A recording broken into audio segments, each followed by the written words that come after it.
Listen-only mode.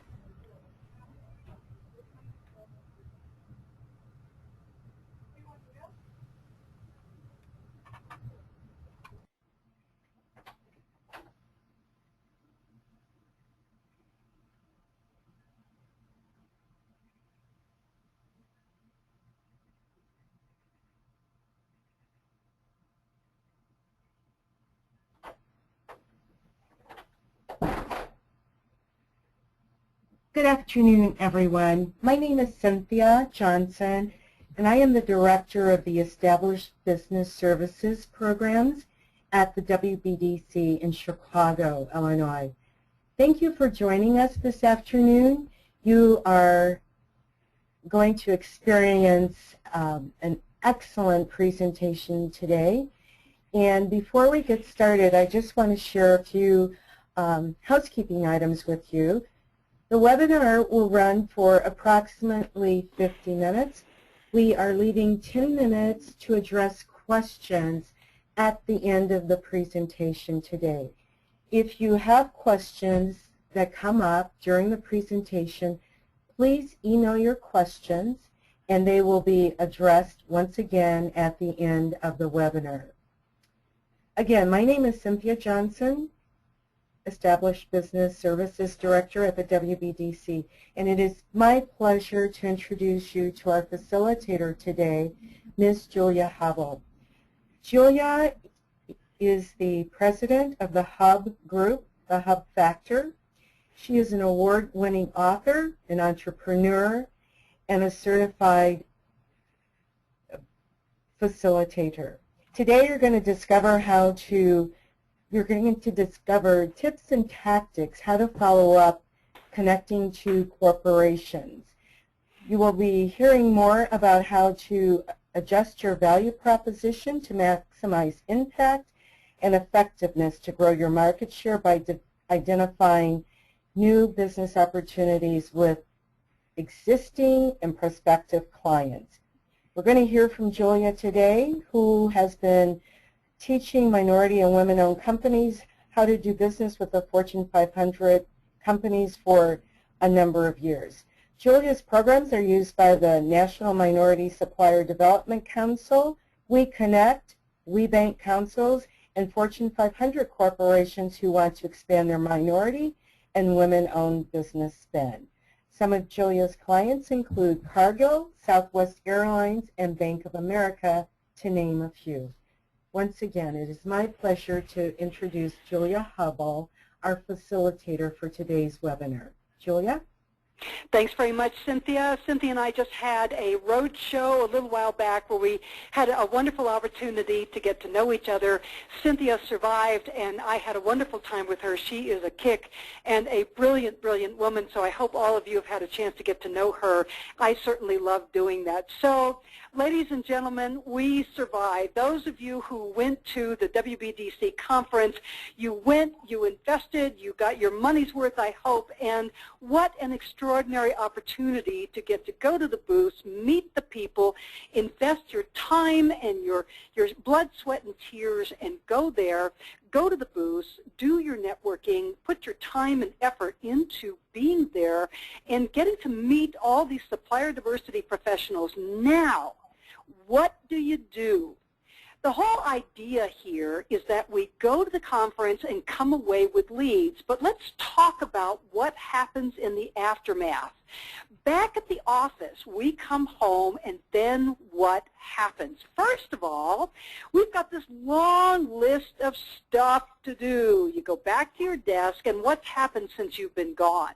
Well, I don't know about you, but when I've gone for a couple of days, my desk piles up, and I've got all this stuff that's been waiting for me since I've been gone.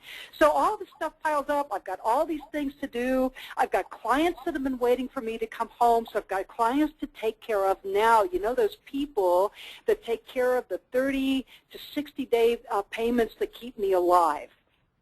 Then I'm feeling probably just a little bit overwhelmed But however, there's this unhappy statistic that I want to present to all of us on the phone that's reality personified, and that is that 90+% of all leads picked up at trade shows are never followed up. That is really the truth, and part of that is because when we come home, we really are swept away by everything that we have to take care of in our day-to-day lives, in our businesses, that keep us going, the clients that we have to take care of every day, and when we come home, that is part of the rush of day-to-day lives. So the unfortunate part of that is that that's the reality. So many of those leads are not followed up, even the ones where people said, hey, I want you to follow up with me in a couple of weeks. Now, that's not all of us, but it does happen. We're going to talk about that in just a minute. But how do we stand out from all those thousands of suppliers who are clamoring to get the attention of supplier diversity professionals that we have just met, either for the first time or the ones who finally said, hey, we're interested? Well, typically what happens in a very technological world is that we follow up with email. And those of you who know me know what my heart is on this. To stand out, the first thing we need to do is go out and get some good stationery and write personalized notes. Now, everybody knows that there are those new computerized notes that look kind of like handwritten.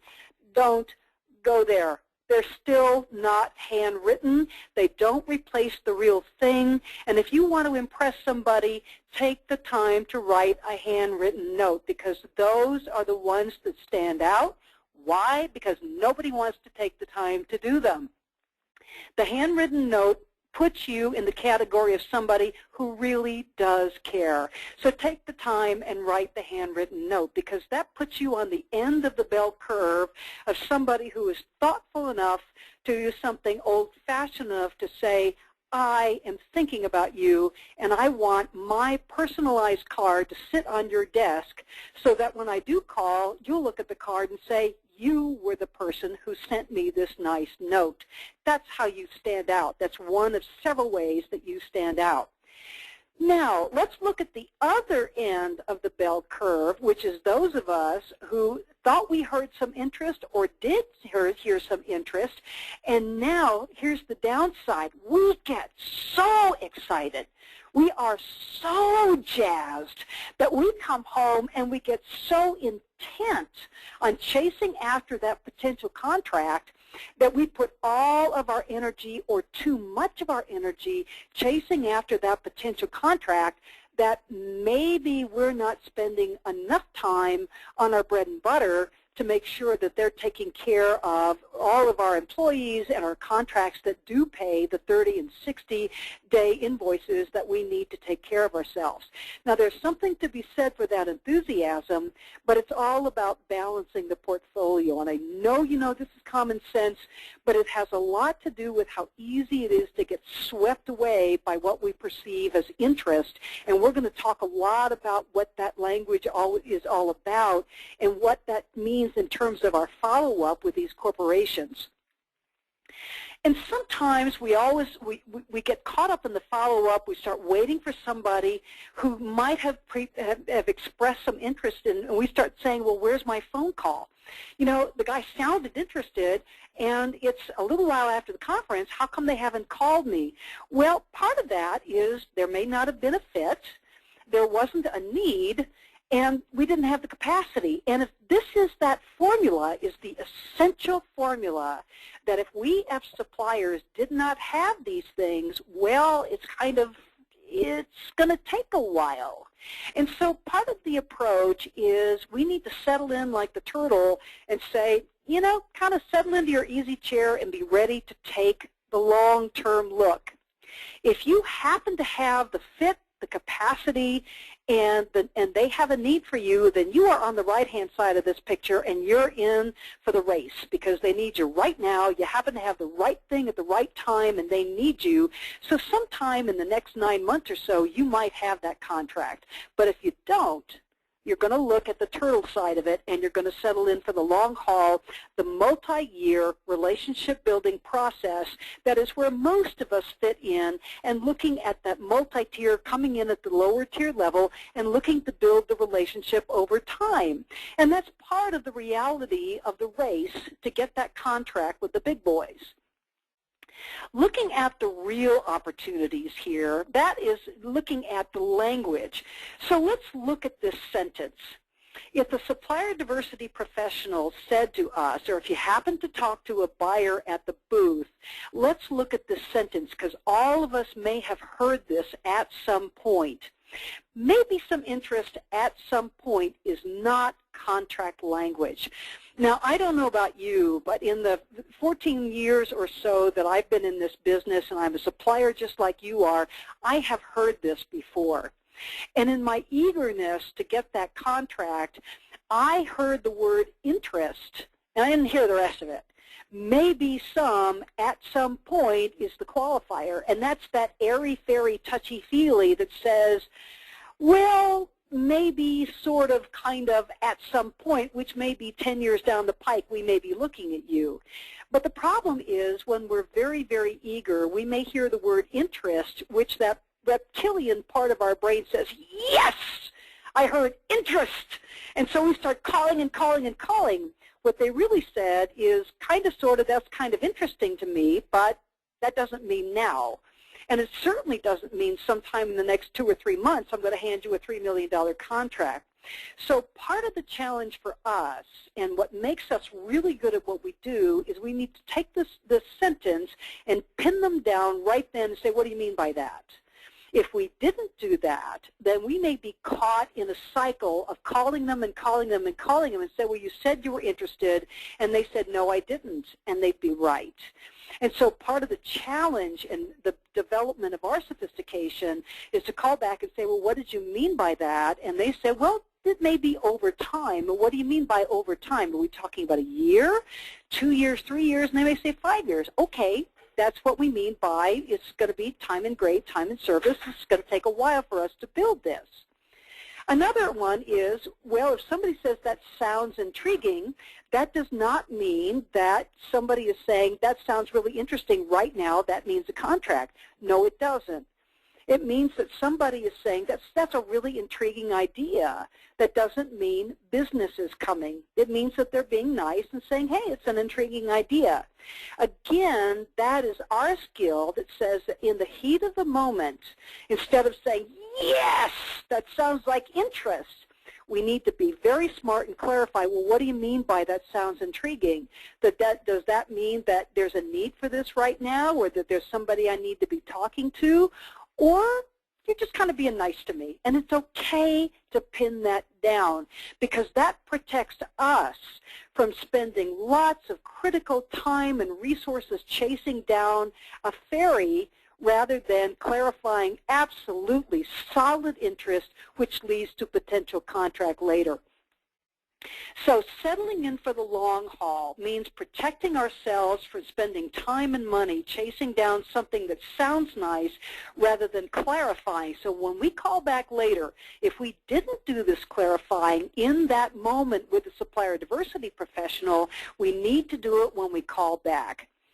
So follow up where there really is clear interest. And clear interest means when somebody takes our business card and says, call me because I've got somebody I want to set you up with.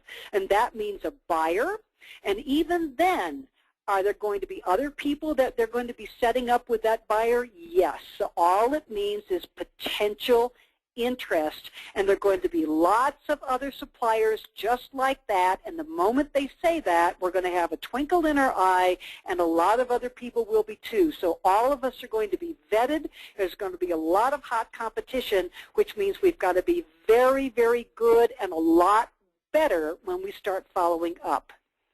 We've got to give people time after the conference, which means that as soon as the conference is done, everybody's going to be sending emails, everybody's going to be calling, and we don't want to be one of those people. Why?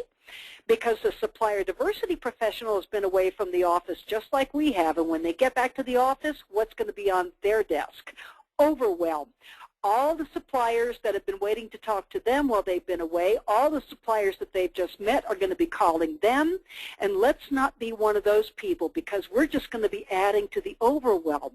If we're smart, we're going to give them a little bit of time and call back when the overwhelm has gone away, and then start our phone calling about 2 to 3 to 4 weeks afterwards when the deluge has stopped. That's just smart. So here's a competition. Thousands and thousands of MBEs and WBEs all clamoring for attention. It is a mayhem party out there. Everybody wants on board the supply chain. So how do we make ourselves different? When we start calling, we have to remember that everybody else is too. When we start emailing, we have to remember that everybody else is too. So part of our challenge is, how do we start sounding different?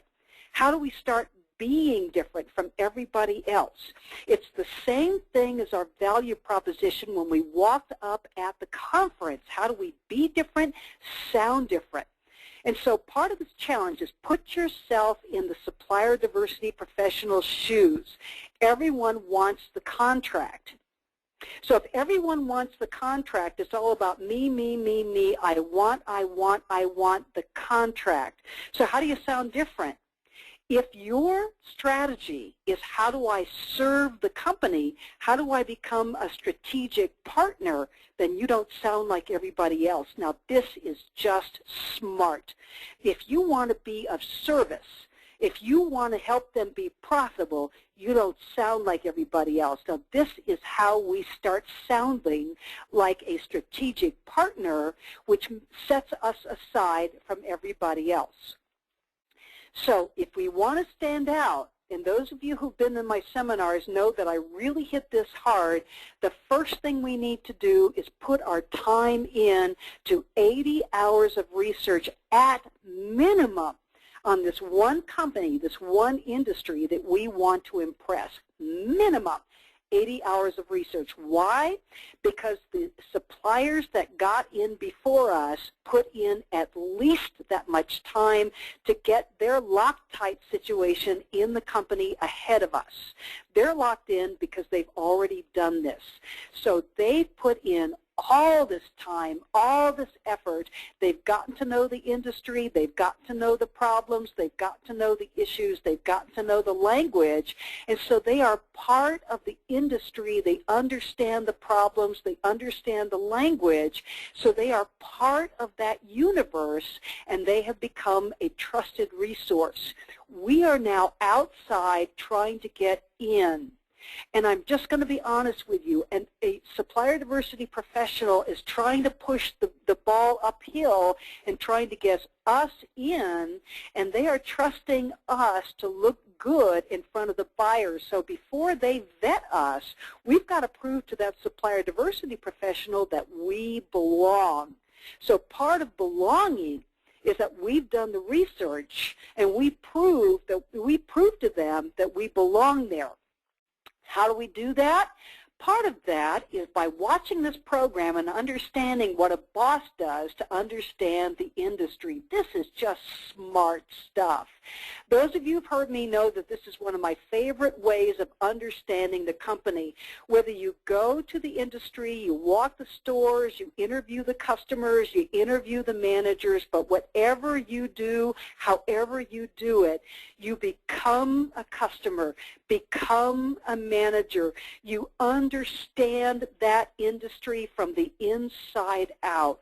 Now, why do you do this? Because you want to be able to bring to that buyer the inside skinny and the understanding of why you know how to solve a problem for that industry that only you can do better than anybody else. And the reason why is because thousands of other suppliers are going to be in there talking about the contract that they want. One trick pony, give me the contract, give me the contract, give me the contract. You're walking in there and saying, I understand that you've got a problem and I know how to solve it because here's what's going on. Here's what it's costing you. Here are the metrics. I understand how this problem can be solved, and I am the only one who can solve it this way. Here's the difference. You got all these thousands of contractors walking in there asking for the contract, all these suppliers walking in there asking for the contract. Here you walk in looking like a professional saying, I understand this business from the inside out because you've done the interviews, you've walked the halls, you understand it from the employer standpoint, from the manager standpoint, from the supplier standpoint, and you're saying, I understand this, here's what it's costing you, and I can solve this problem for you. Reduce your costs, reduce your overhead. You think they're going to want to listen to you? You bet they are, and this is how you stand out. So when you get home, here is your new part-time job. Research, research, research, research. Before you start calling that supplier diversity professional on the follow-up call, you want to have all your ducks in a row. Is it going to cost you some time? You bet. But the last thing you want to do is call up and say, I want, I want, I want. What you want to do is call up and say, I understand you've got a problem at this plant. It's costing you this much in time, effort, money, downtime, whatever it is the industry problem that you are there to solve. That's going to get their attention. And by the way, more research.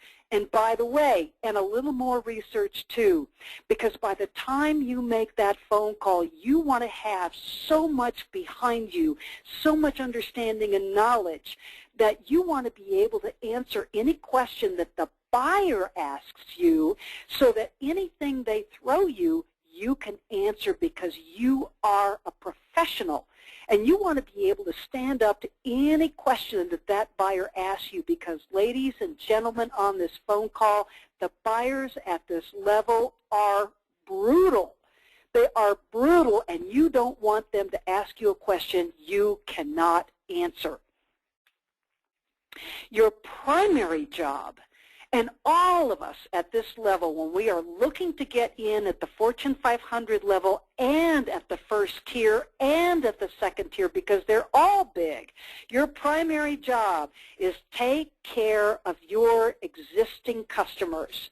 Why? Because we cannot afford not to make sure that we are being cared for by the people who have brought us this far.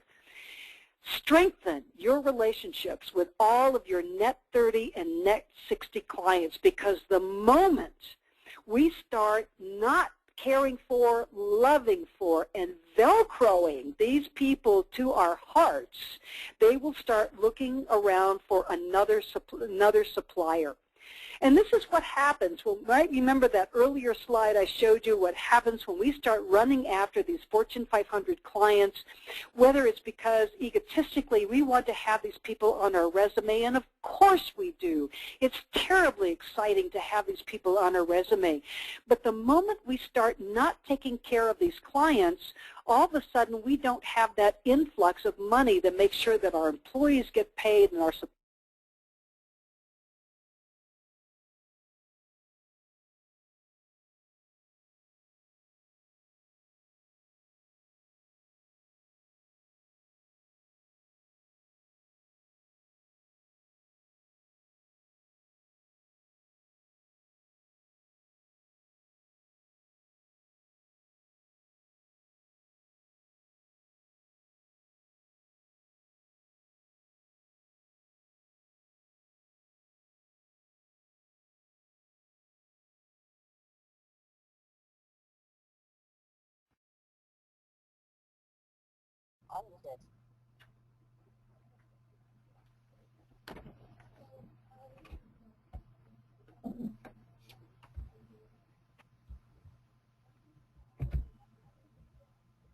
Julia, can you hear me?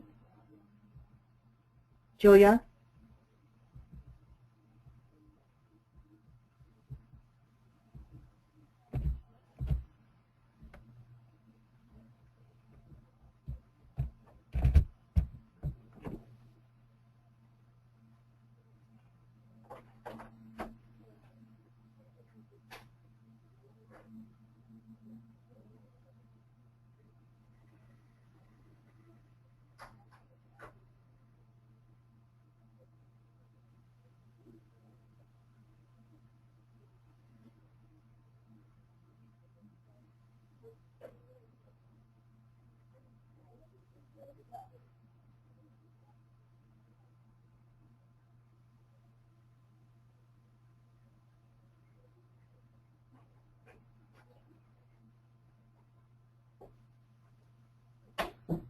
Hello everyone, this is Cynthia. I apologize. We are obviously having a little technical difficulty.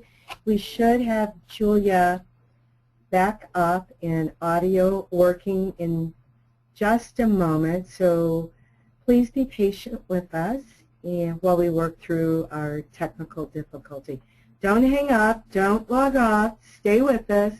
We'll be back in a moment.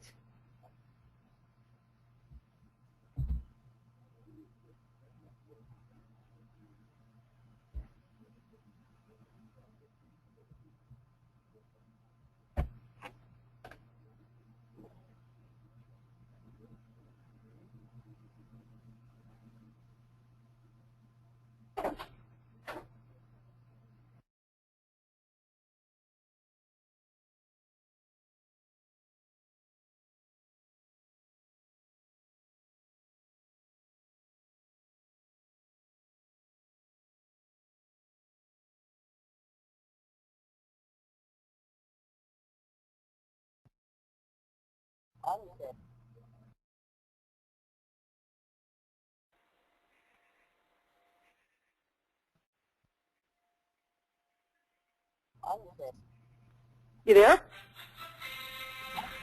I'm here. Everybody there? Yes, Julia, please. Okay, sorry, I'm here. I'm here. Okay, please continue. Yep, sorry about that. My phone literally just died. Okay, so your primary job is to take care of your existing customers. You strengthen your relationship with all of your net 30, net 60 clients and ensure their undying loyalty in managing your time chasing the F500 client base. So, pardon the interruption. So, basically what we are is in a constant juggling act. And what that is as we look at what's going to be required of us to look at the opportunities with the Fortune 500 is which one of them is an ideal fit for our company, an ideal fit for what we want to accomplish, and we have to answer the question is, am I in the business of building an empire, or am I in the business of a lifestyle business? And that is a question only you can answer, because if we want to build contracts with the Fortune 500, there's a cost to that, which I'm going to get to in another slide. But it is a juggling act, because we have to be very careful as we look at what's required of us in terms of our time, in terms of the resources that we allot to going after these very large contracts, because it is a long-term process. People change, people move, buyers change, buyers move, and there may be setbacks. This is a critical part of understanding what's required of us.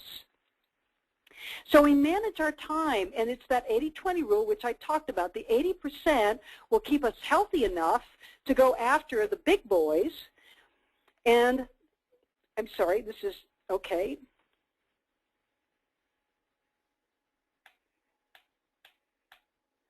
For some reason, there we go. And you have to watch for mission creep. And what I mean by mission creep is that it becomes very sexy, you start to create relationships, and all of a sudden you find yourself spending more and more time in the F500 world, and it is so easy, and I speak from experience, it is so easy to want to spend more and more time in that world, and all of a sudden you're 50-50, and your net 30 and net 60 clients are saying, haven't seen her for a while, and you know, our customer service has kind of been depleted lately, and they start looking for somebody else, and you just can't afford to have that happen. So it's just a word to the wise. We have to be really careful when that happens. So first of all, we have to clarify our niche, and what that means is find your spot, and part of that is looking around saying, which of the Fortune 500 clients am I going to go after, and which absolutely fits what I do and how I do it. And learn how to describe it perfectly. And that goes back to our value proposition and being able to say it in 7 seconds flat. And ladies and gentlemen, those of you who know me know that I talk about this for the conferences, but I need to be very, very clear. When you start getting to the buyers and you start getting deeper and deeper into the bowels of this company and higher, your language must be crisper and cleaner and sharper and more succinct the higher you go. You must get better and better and better at this, because the higher you go, the higher the stakes, because you are in higher competition with other people who are as determined as you are. So you had better get this down. And by that, I mean practice. And boy, am I going to say that a lot. Practice, practice, practice, and practice a whole lot more until it's totally natural. And so no matter who comes up to you and says, what do? You can snap that out in a heartbeat and nail it without talking and putting everything in the kitchen sink into your description. Why is this so important? Because if the CEO of the company walks up to you and says, what do? You better be able to get it out in 7 seconds flat, because that man does not have time for you to stutter. That's why this is so important to practice, because every huge supplier that got there before you did practiced and practiced and practiced, because they're pros. And when the supplier diversity professional brings you in and puts you in front of a buyer, they are staking their reputation on you. Get a friend to challenge you. And why is this so important? Because, ladies and gentlemen, it is so key, because every person who takes a chance on you and puts you up at the next level, it becomes narrower and narrower, and the stakes get tighter and tighter. So that's why, and keeping in mind, when you get on the phone, you get in front of somebody, you don't want to do this to somebody. You don't have the time. Each person is expecting you to be that professional, or you don't get to the next door. You've got to be crisp. And the other thing is, know how you add value, because if you don't add value to a particular division, if you don't add value to a particular product, if you don't reduce costs or overhead, we are overhead. And you're just not going to make it to that next level, because we start looking like we are a drag on the company if we can't talk about how we add value, how we reduce costs. We want to be in that annual report as adding value to the company. And we need to be able to speak in metrics, because when we are at that level, we are talking about numbers, and that's what the Fortune 500 expects of us. So in crafting our value proposition, those of you on the phone who have multiple lines of business, there's one for every line of business. Wherever you are presenting, you've got to know what that VP is for every line of business that you've got. That's being a professional. Short, sweet, sticky, and powerful and punchy. Practice like a pro. Make sure that you know them so well that they roll off your tongue like poetry. And people are completely captured by that value proposition, and they say to you, I want to know more about that, because we've got that problem. Be able to know the higher up you go, we are the only ones who, because remember that slide I showed you with all those suppliers, they're going to make the same claim. So the higher you go in the company, the more somebody's going to want to know, how are you different from everybody else I'm talking to? And this is when we call back. Somebody's going to want to know that from us. How are you different from the 300 or 400 people I've already talked to who did the same thing from you? Otherwise, you're not going to make it past the bouncer at the door. And so, ladies and gentlemen, when we start making our phone call and we're talking to that supplier diversity professional, here are some really clear and important tips to keep in mind. First of all, we don't do this. Hi, this is Mary. Please call me back. Bye. Really? People do this all the time. You may be laughing at me, but you wouldn't believe the number of times people have told me these are the phone calls they get. Nobody's going to get a phone call from back because they don't know who Mary is. Thousands of suppliers call back and do this all the time. You're not going to get a phone call. And so when we call and we do get them on the phone, you're going to get this. What's your company again? Who are you? Please don't get offended. There are thousands of us. People are not going to remember us unless you sent that personal note. And the courtesy, what I mean by winning language, you know, I know you're incredibly busy. You get called by thousands of people all the time, but I tell you what, I'm the one that sent you that thank you note. You may not still have it, but it was that bright fuchsia pink. Oh my God, I remember that note. That was you. That is what works. I'll tell you what, anything that you can do to stand out like a thank you note like that or something like that helps, because you want to be memorable. People will not remember what your company does. If you're the Hollowell company, it doesn't tell me what you do. You know, if you're the Hollowell Iron Works company, that typically helps. But a lot of us have company names that don't exactly say what we do. So remember that these folks are incredibly busy, and they're not going to remember all the details of what we do. So be kind and tell people what we do. Have that 7-second value proposition and a capability statement so that within 20 seconds they're going, ah, okay, now I remember. And remember, if there's no fit, no need, we don't have the capacity, and the answer is no, don't push. But you have every right to ask for a referral to a first-tier company. Now, those of you who've been in the business a good long time know this full well, that if you're going to get in a major corporation, whether it's a first tier, second tier, or a Fortune 500, we have to have a multifaceted approach. By this I mean supplier diversity isn't your only resource. If we're just getting started, we have to remember that supplier diversity is one access point, very important one. The WBDC puts you through the paces. You have your certification, very, very critical strategic assistance to your business plan. It's not the only way in.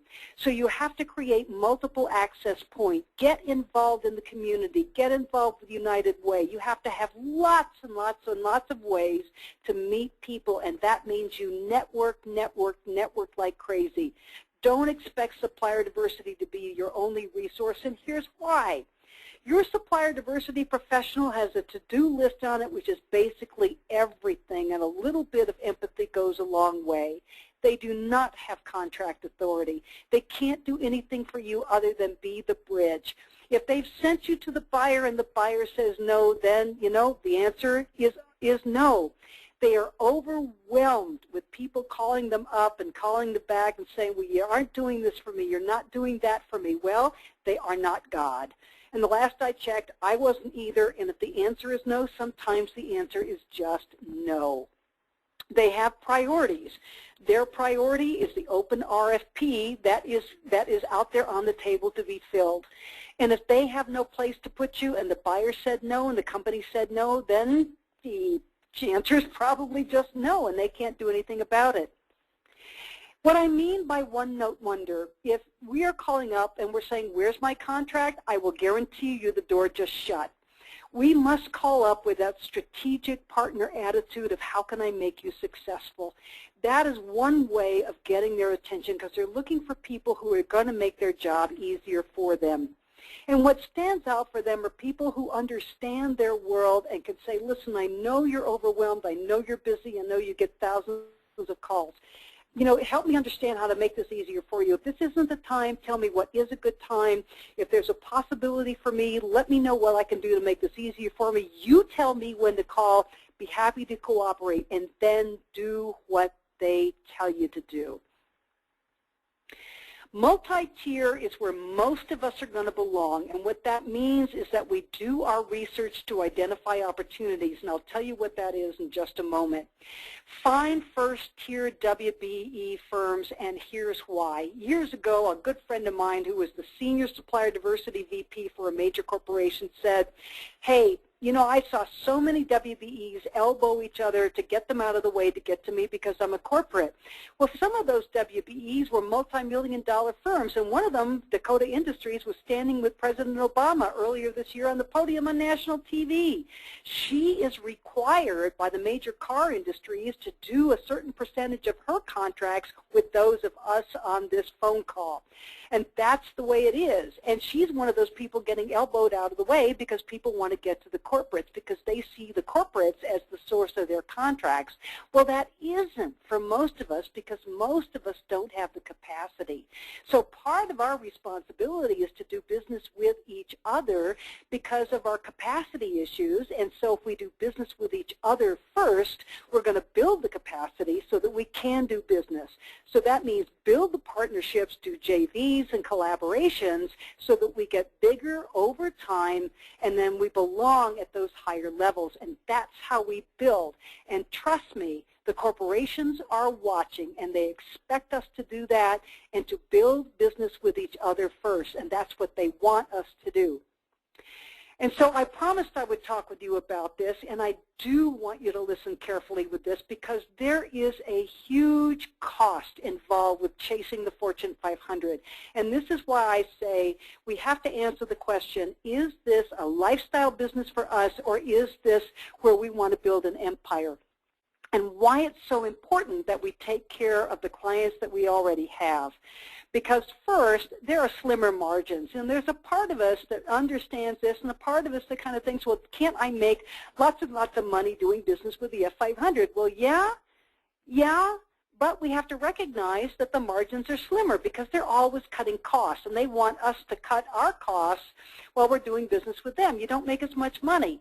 They want us to cut costs so that they can make more money. They're always looking to cut costs, so they want us to cut our prices so that they can make cut costs and make money for their shareholders. There's going to be more travel involved. Now, if you haven't traveled much in your business, this sounds very sexy.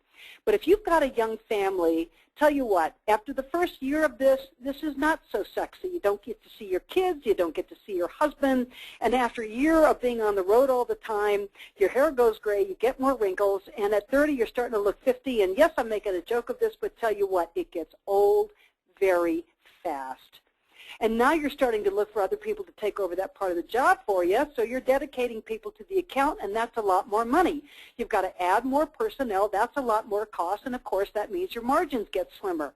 And the other thing that you've got to do is you've got to improve your technology because these organizations that are so big and worldwide in scope and multi-billion dollars are looking for best in class, which means you've got to upgrade your technology, which means slimmer margins.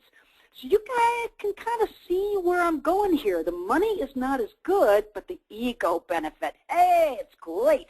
You can say you're doing business with all these big guys, but, you know, it costs money to do business at this level. The credit line demands are simply enormous. So, you know, if you're doing business with a Wally Mart or Target or whatever it is, the question is, are you willing to mortgage your firstborn male child, your family, your grandmother's house, your cottage, whatever it is you've got to be able to fill multiple semi-loads to be able to get all those widgets over to Walmart? Great, but are you willing to do that? Can you afford to do that? Do you want to do that? I can't answer that question, but that is what it takes. And these are these essential questions that before you pick up that phone and start calling people, we need to know this. And that is why these questions are so important to ask when we start following up and when we start thinking, yeah, I really want to do this. Yes, but how much of this? I've got a buddy in Halifax who does about 5% of her business with the Fortune 500, and then she wields that 5% and makes a heck of a lot of money with all of her other net 30, net 60 clients who are duly impressed by all the work that she does with Walmart, which is no more than 5% of her entire business strategy. That's smart. And I share that with you because that is a very, very good strategy.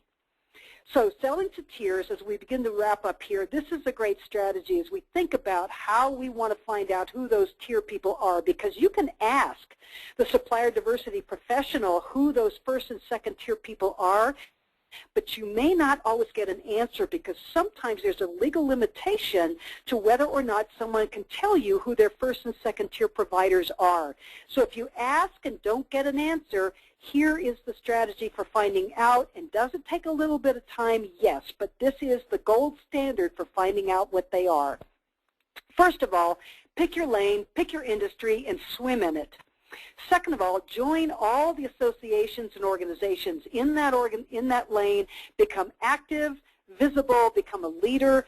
Find an issue that you care about and start writing about it. Attend the meetings, the conferences, and the fairs the first year. And I'm not talking about the NMSTC, WeBank, all the rest of it. I'm talking about the industry-related ones.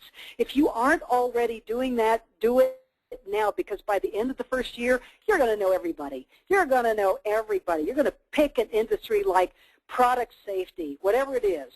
You start blogging on it, you start writing articles on it, you start finding you roll out your box, you get on that, you start talking about it, and you're going to start getting known.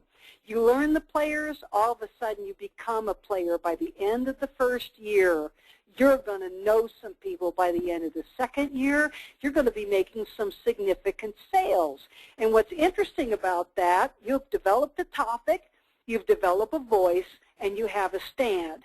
Now people are paying attention. You won't have to ask anybody who the lower tier players are, because chances are you already are one. That's how it's done. And now you work your way up. This is absolutely how to do it. Now, follow-up protocols very quickly. Do what they tell you to do. No means no, and you can and should ask why. You have every right to find out. And do not pester. This varies, so always ask. If somebody says, don't call me in the next 5 months, ask why. Just clarify it. Be nice about it, because pestering to one person isn't pestering to another. It varies, so just be polite and ask, what do you mean by that?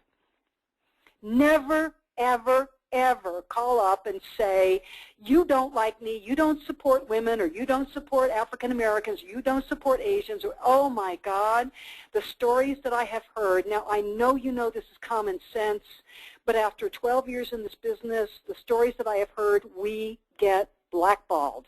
And buyers get called, we bring down congressionals and senators and the Chamber of Commerce and all the rest of it. Ladies and gentlemen, on this telephone call, the horror stories that I've heard, and people get blackballed. We don't need this. It is just not worth it. I've got a sign over my computer that says, put on your big girl panties and move on. If you're angry, you might be justified, but it's not worth making that phone call. Take a deep breath.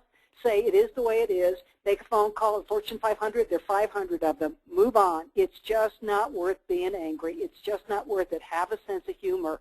500 of those companies, call somebody else. It's just not worth it. Have a sense of humor.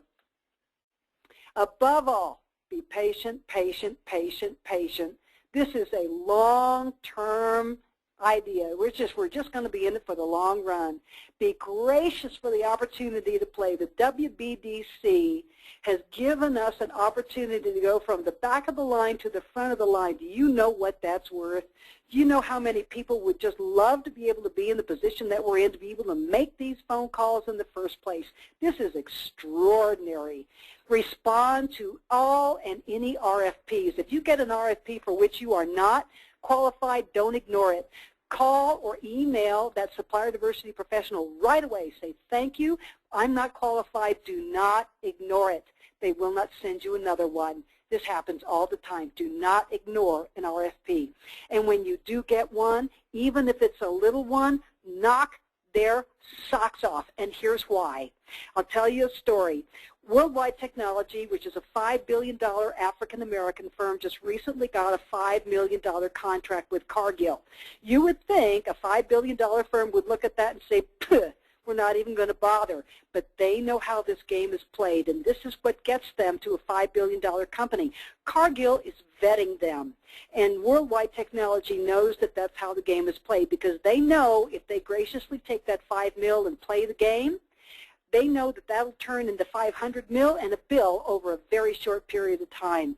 So if you get a $10,000 contract with a great big company, and you know that you can do $1 million, you take that $10,000 contract, you say, yes, ma'am, yes, sir, and you knock their socks off, because they're vetting you, and it's an honor. So you knock their socks off, because that's going to turn into something bigger and bigger and bigger.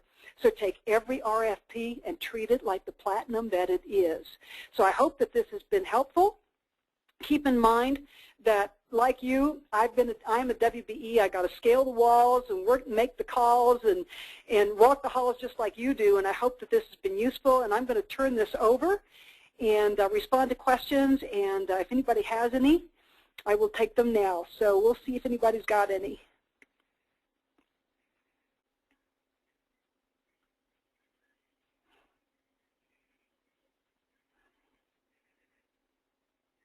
Cynthia, I'm going to turn this over to you right now. Oops, sorry. Julia, Cynthia had Do we have any questions? Cynthia had to go to another meeting. Okay, Elena, do we have any questions?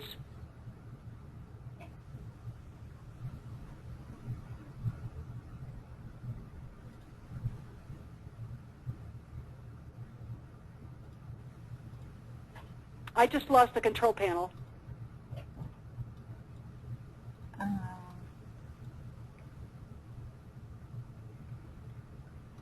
I don't see any questions.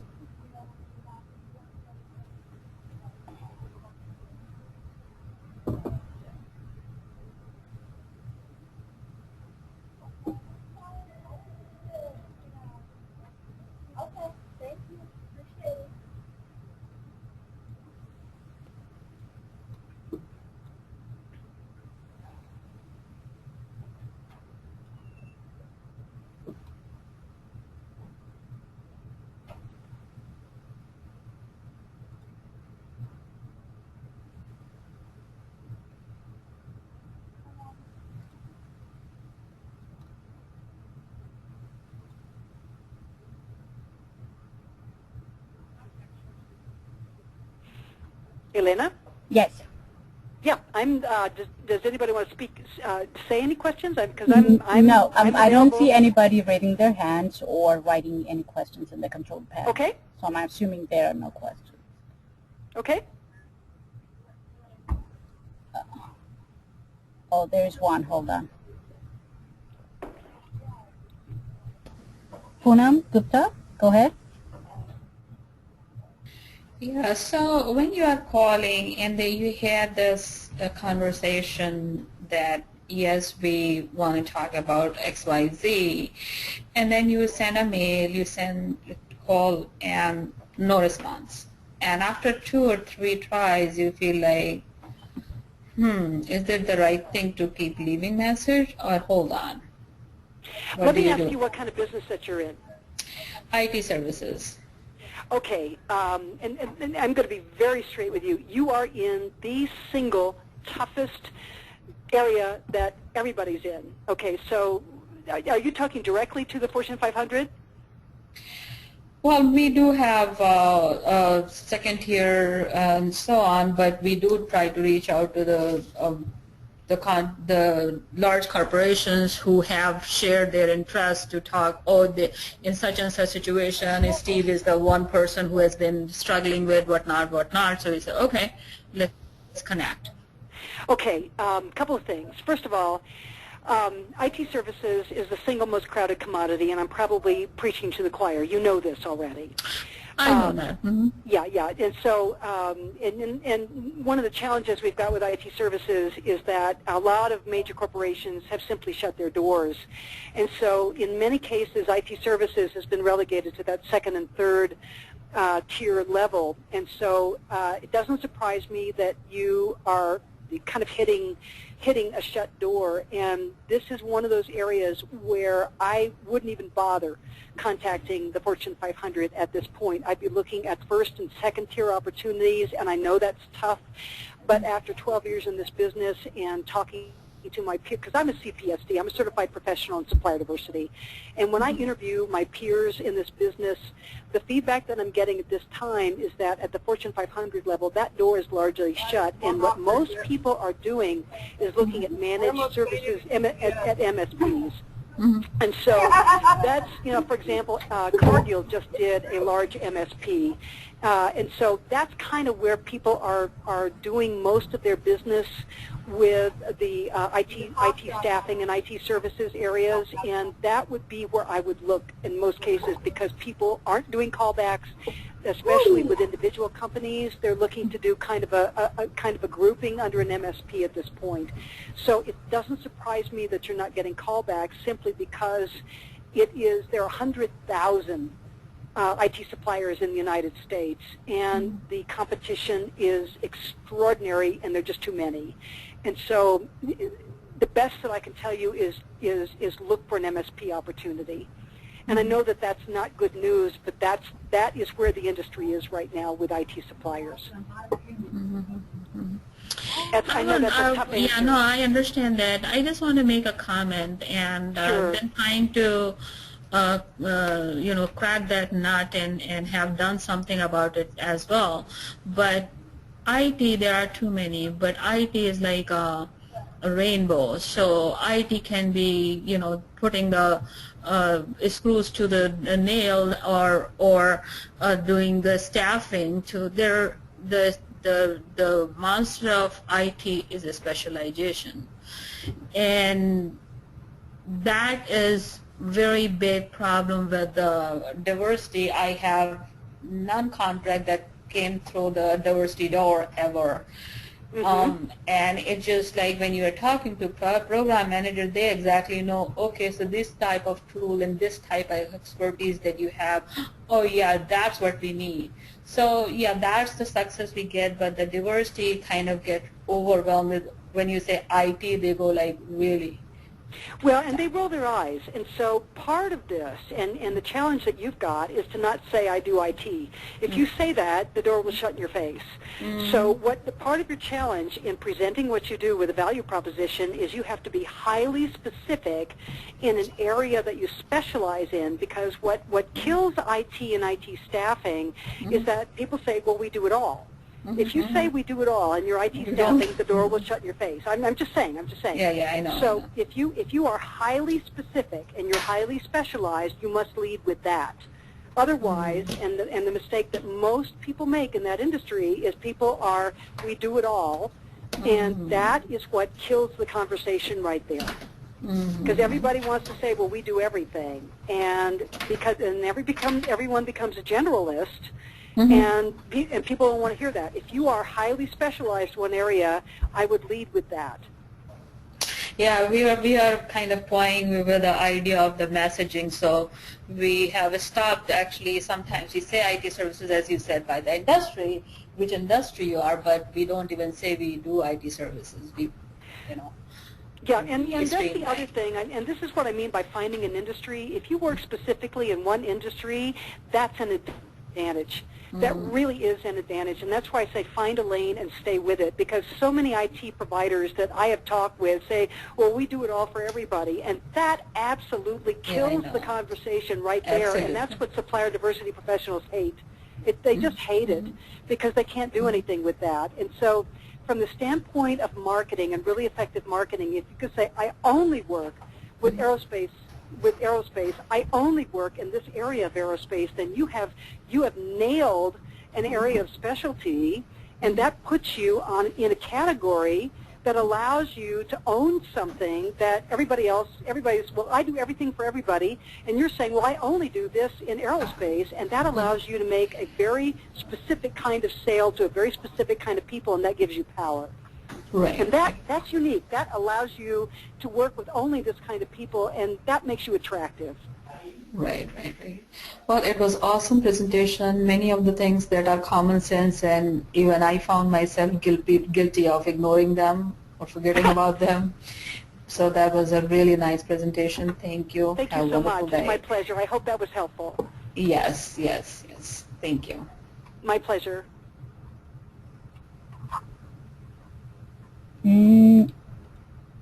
I don't see any other question.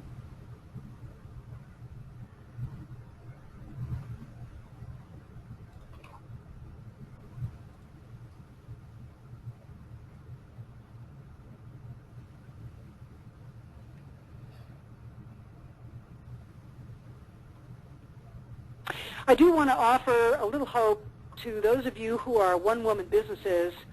I got certified in 2003, and it's 11 years now.